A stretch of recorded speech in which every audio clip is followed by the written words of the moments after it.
agora o futebol. Depois da renúncia de Marcelo Mingoni no último sábado, uma assembleia já foi marcada no Guarani para decidir se novas eleições para presidente do clube vão acontecer. Boa noite. A Ponte Preta venceu o Internacional no estádio Moisés Lucarelli e se aproximou do sonho de conquistar uma vaga para a Copa Sul-Americana no ano que vem. Quem foi ao Majestoso viu uma partida movimentada, com os dois times procurando o gol. O chute firme de Fred para em Edson Bastos. Já Muriel não consegue alcançar a cabeçada de Roger.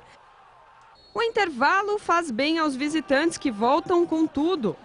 Só que a macaca fica mais perto do gol quando tem duas chances seguidas. E Muriel segue salvando o Inter do jeito que pode. Do outro lado, Edson Bastos também se garante.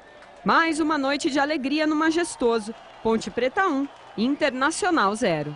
Após a renúncia, agora o ex-presidente do Guarani, Marcelo Mingoni, falou com a imprensa. No clube, o clima ainda é de incertezas. A rotina do Brinco de Ouro mudou pouco até agora. Entre os funcionários, o silêncio mostra que eles pouco sabem sobre o futuro do clube. O grande medo é de que o filme do ano passado se repita e eles voltem a ficar com os salários atrasados e sem receber o 13º. Depende de quem entra, que a gente não sabe quem é que vai entrar, né? O grande trunfo do ex-presidente Marcelo Mingoni, que renunciou no último sábado, foi manter todos os pagamentos em dia. As vendas das últimas revelações, como Bruno Mendes, Neto e Gabriel Bosquilha, foram atribuídas à falta de dinheiro para saldar os compromissos do clube.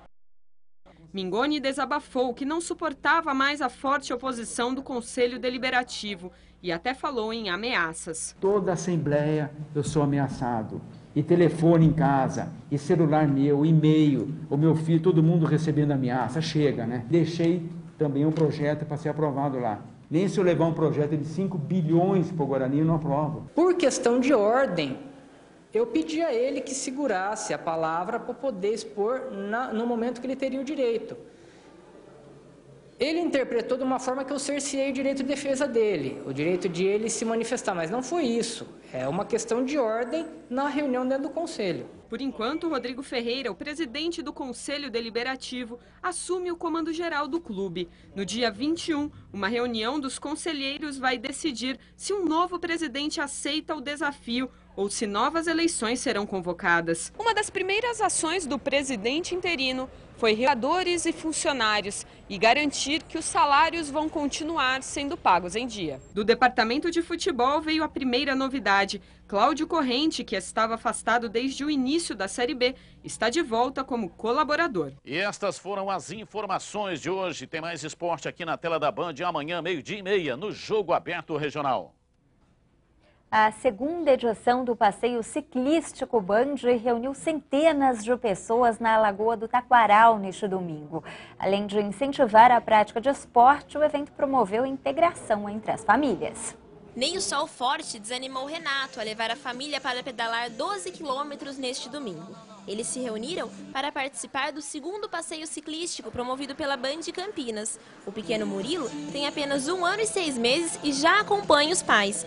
Para o casal, o esporte é uma maneira de unir a família. É essencial para unir os três, porque se a gente sai de bicicleta sem ele, ele chora, então tem que estar sempre com ele. A Bacê, Penélope Charmosa, já é conhecida como mascote dos grupos de ciclismo e vai aos passeios desde os 3 meses de idade. Ela adora andar de bicicleta comigo e às vezes ela senta na frente da bicicleta e chora para ir passear. A segurança também foi indispensável no passeio.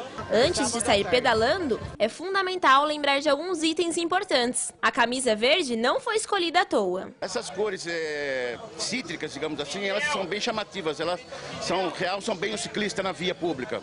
O evento reuniu cerca de 800 pessoas e teve o objetivo de não só incentivar o esporte, mas também ajudar instituições beneficentes. Cada participante levou 1 quilo de alimento não perecível. É o estímulo ao esporte, né? A ação social também, é fazer com que as pessoas reflitam, né? E possam ajudar também as pessoas que mais precisam. Mais de 62 mil alunos fizeram a primeira fase do vestibular da Unicamp neste domingo. O gabarito foi divulgado hoje. A abstenção em todo o país foi maior neste ano. 7,64% contra 7,39% no ano passado. Dos 67.408 inscritos, 5.148 não compareceram. Em Campinas, a abstenção chegou a 7,43%. Na próxima quinta-feira, a expectativa da banca quanto à redação vai ser divulgada.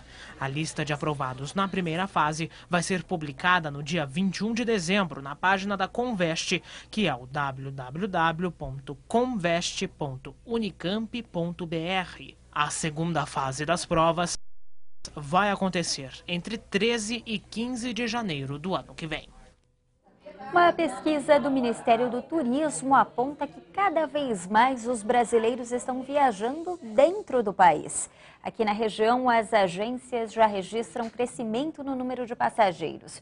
E cada vez mais o avião é escolhido como o principal meio de transporte. Uma costa abastada pelas belas praias, rico em belezas naturais, o país tropical de cenários encantadores já não é para poucos. O turismo interno cresceu 18% nos últimos 4 anos. O território passou a ser mais explorado por pessoas que ganham até 4 salários mínimos. É a nova classe C, chamada de emergente, que está viajando mais. Os dados são do Ministério do Turismo. A região metropolitana de Campinas segue o perfil nacional, com uma vantagem: a acessibilidade ao aeroporto de Viracopos, que tem voos diretos para a maioria dos pontos turísticos do país.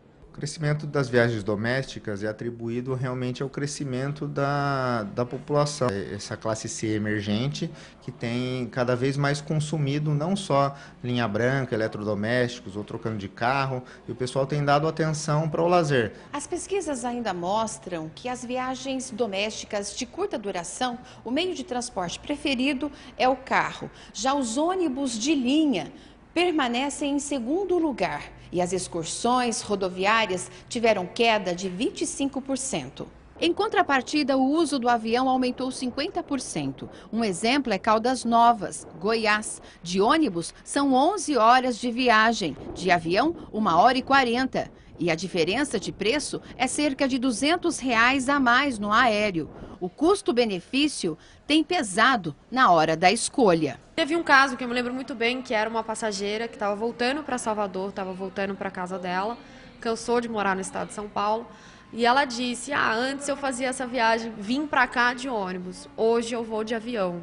E isso para mim é muito importante, porque mudou, né? Então a gente tem visto isso. O setor que antes vivia de picos de vendas e temporadas, agora mantém um movimento constante.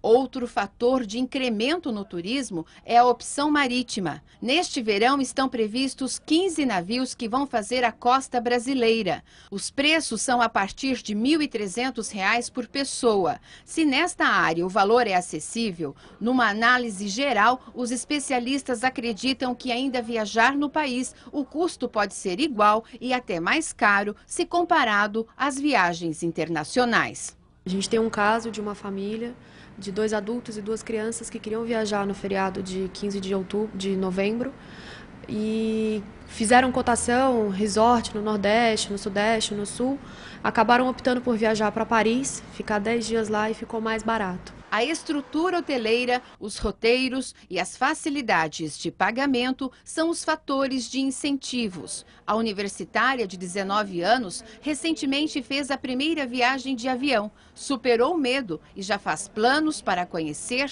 a cidade de Natal. Antes de ir para outros lugares, a gente tem que pelo menos conhecer o Brasil, né? A gente não conhece nada do Brasil, o Brasil é muito grande. O Band Cidade de hoje termina aqui. Você fica agora com as notícias do Brasil e do mundo no Jornal da Band. A gente volta a se encontrar amanhã, às 6:50 da noite. Até lá!